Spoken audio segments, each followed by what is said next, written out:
सरकारमध्ये ही नाराजी आहे.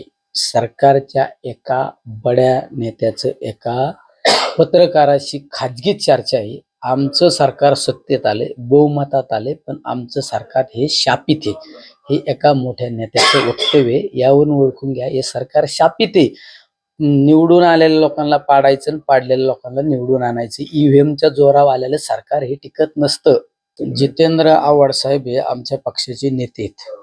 त्यामुळं त्यांनी ज्या गोष्टी बोलले त्यामध्ये सत्यता असल्याशिवाय ते बोलणार नाही.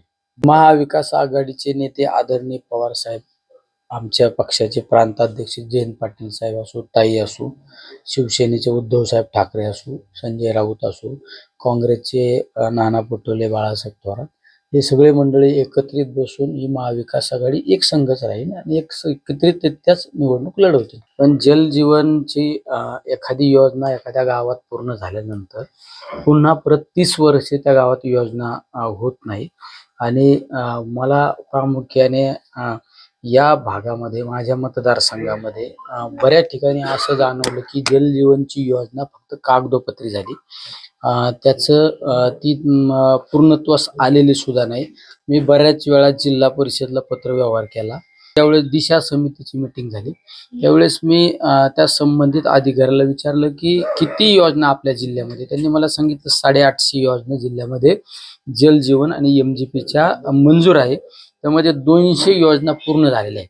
त्यावेळेस मी त्यांना जाहीररित्या सांगितलं, तुम्ही आता माझ्या बरोबर गाडीत चला. कलेक्टर साहेब पण तिथं होती, शिव पण होते. ह्या 210 योजना पूर्ण झालेल्या आहे का पहा. ह्या बऱ्याच योजना फक्त कागदोपत्री. बऱ्याच वेळा तर असं काही गोष्टी निदर्शनात आली, 60% काम झाल्यानंतर 90% कामाची बिलं काढली. बऱ्याच ठिकाणी तुम्हाला पाईप कमीत कमी 3-3.5 फुटावर पाईप गेले पाहिजे.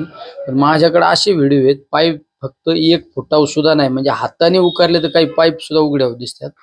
काही ठेकेदार लोकांना त्यांचं वर्कडन नसताना, त्यांच्याकडे कामाची तेवढी कॅपॅसिटी नसताना सुद्धा खोटे डॉक्युमेंट जोडून काही ठेकेदार लोकांना काम दिले.